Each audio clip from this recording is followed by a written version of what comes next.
आज हम आए हैं ग्वालियर के किले में।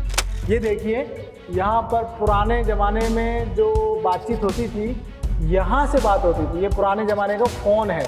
बाहर इतनी गर्मी है, लेकिन नीचे आकर इतना ठंडा लग रहा है हमको।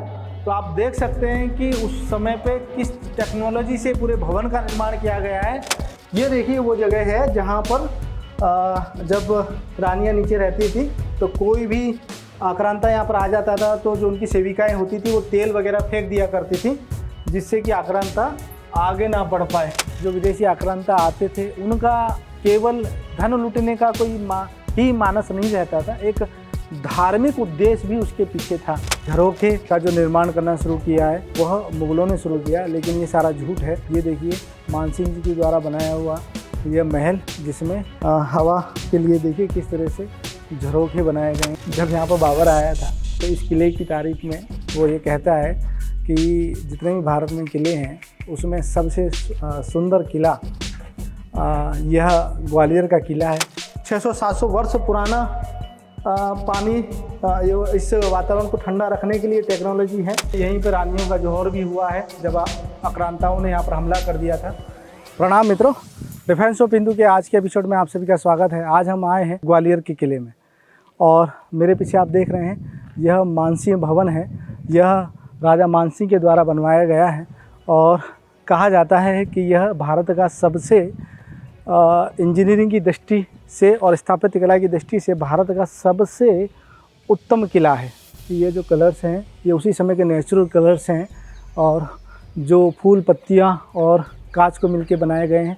इनकी देखिए आज भी ये जो चमक है वो जौ की तो बनी हुई है। किले की जो स्थापना थी वो लगभग 8वीं शताब्दी में हुई है और बाद में समय समय पे जो भी राजा आए हैं वह इसका जीर्णोद्धार करते रहे हैं। ग्वालियर किले का यह मानसिंह भवन है। मानसिंह भवन राजा मानसिंह तोमर के द्वारा निर्माण किया गया था। मानसिंह तोमर योद्धा तो थे ही, साथ में कला प्रेमी थे, संगीत प्रेमी थे। इसी कारण से आप देख सकते हैं कि जो महल का निर्माण है बड़े ही उत्कृष्ट तरीके से किया गया है। इसकी जो डिज़ाइन है, इसका जो स्थापत्य कला है वो अद्भुत है। आप देख सकते हैं पूरा ये जो महल है पत्थर का ही बना हुआ है और बीच बीच में जो आप कलरफुल ये देख रहे हैं ये नक्काशी भी उसी समय की है। जब से किला बना था तब से पाल वंश, प्रतिहारी वंश और तोमर वंश ने इस पर शासन किया और क्योंकि यह सामरिक दृष्टि से महत्वपूर्ण किला था इसलिए मुग़लों ने इस पर लगातार हमले किए।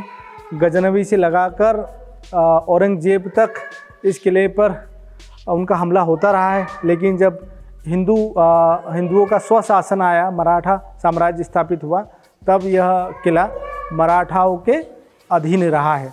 यह कितनी सुंदर कलाकृति है। अब ये हाथी है और पीछे वाला जो हिस्सा है वो घोड़े का लग रहा है। मगरमच्छ टाइप की भी आकृति लग रही है। अब ये क्या है ये मुझे पता नहीं है। अब हम महल के निचले तल पे जा रहे हैं। मानसिंह भवन के निचले तल पर बहुत सकड़ा रास्ता है और देखिए छोटी छोटी जगह है ताकि कोई दुश्मन आ जाए और अंदर जबरदस्ती एंट्री करने घुसने की कोशिश करे। तो आसपास यहाँ सैनिक छुपे रहते थे और ये भी देखिए ये छोटे छोटे हैं, यहाँ से तेल वगैरह भी फेंक देते थे। ये देखिए यहाँ पर पुराने ज़माने में जो बातचीत होती थी, जब रानियाँ यहाँ पर रहती थी और इमरजेंसी में अगर राजा से बात करनी होती थी यहाँ से बात होती थी। ये पुराने ज़माने का फ़ोन है। ये समझ लीजिए कि पुरानी टेक्नोलॉजी में दूर से कैसे बात होती थी। यहाँ ऊपर से जब राजा कोई आदेश करते थे और यहाँ से रानी को कोई मैसेज करना होता था तो इसके ज़रिए बात होती थी।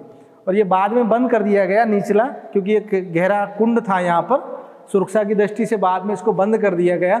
ये देखिए यहाँ पर पूरा ये डिज़ाइन किस तरह से बना रखा है और आज भी आप देख सकते हैं ये बाद में बंद किया गया है। ये भूल भुलैया जैसा है पूरा। बाहर इतनी गर्मी है लेकिन नीचे आकर इतना ठंडा लग रहा है हमको। तो आप देख सकते हैं कि उस समय पे किस टेक्नोलॉजी से पूरे भवन का निर्माण किया गया है कि इतनी गर्मी में भी इतना ठंडा रहे। ये देखिए अब हम निचले तल पर जा रहे हैं और देखिए विट्ठल भी साथ है मेरे। विट्ठल को भी इसमें बहुत ही आनंद आ रहा है देखकर। लगभग 8वीं शताब्दी में बना महल है। बाद में क्योंकि 15वीं शताब्दी में मानसिंह तोमर जी ने इसमें और कई भवन ऐड किए। यह इस भवन का सबसे निचला तल है और ये देख सकते हैं आप, चमगादड़ ही चमगादड़ है यहाँ पर। यहीं पर औरंगजेब ने अपने भाई को मुराद को फांसी दी थी, इसी वजह से ये फांसी घाटी कहलाता है। किसी समय पे यहीं पर रानियों का जौहर भी हुआ है जब आक्रांताओं ने यहाँ पर हमला कर दिया था।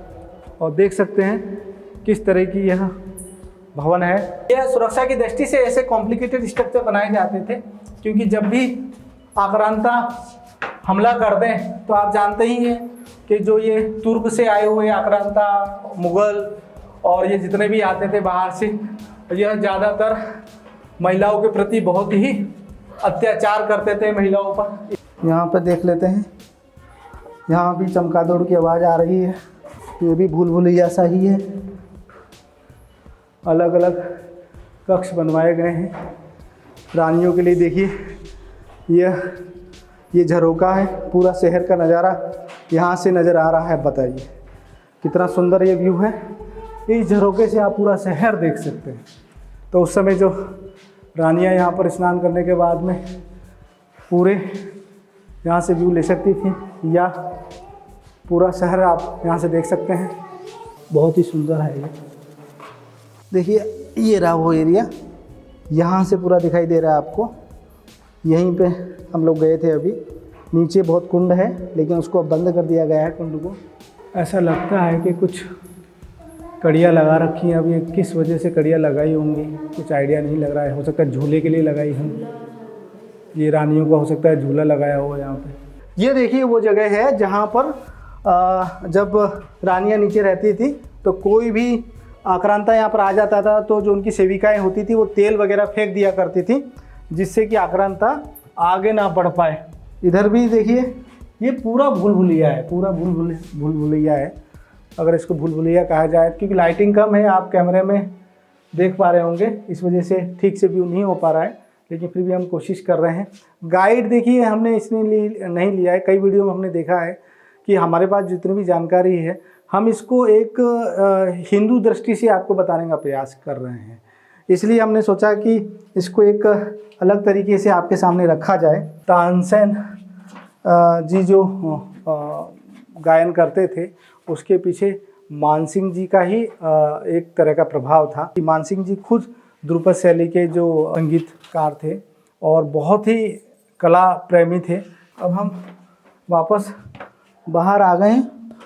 राजा के बैठने का स्थान हुआ करता था यहाँ पे, वो अपने मंत्रीगणों के साथ में बैठा करते थे और यह पूरा दरबार यहाँ पर लगता था। जो खास लोग होते थे, जो विशेष लोग होते थे मंत्री परिषद में, वो यहाँ बैठा करते थे। यह किला इतना महत्वपूर्ण हुआ करता था कि लोधी ने इस किले को कब्जा करने के लिए ही आगरा को अपनी राजधानी बनाया था, क्योंकि वहाँ से आगरा में जब उसने कब्जा कर लिया तो उसने धौलपुर भी कब्जा कर लिया और धौलपुर से ही उसने लोधी ने इस किले पर अटैक किया। और आपको जानकर आश्चर्य होगा कि उस हमले को उसने काफिरों के विरुद्ध जिहाद के रूप में प्रचारित किया था। आप यह पढ़ सकते हैं, गूगल कर सकते हैं। जो विदेशी आक्रांता आते थे उनका केवल धन लूटने का कोई ही मानस नहीं रहता था, एक धार्मिक उद्देश्य भी उसके पीछे था। जब लोधी यहाँ से हमला करके वापस आगरा लौट रहा था तो जटवाड़ा के पास में मानसिंह तोमर ने उसको ज़बरदस्त आक्रमण किया उसके ऊपर और उसके पूरी सेना को घायल कर दिया और वो यहाँ से घायल होकर ही लौटा था।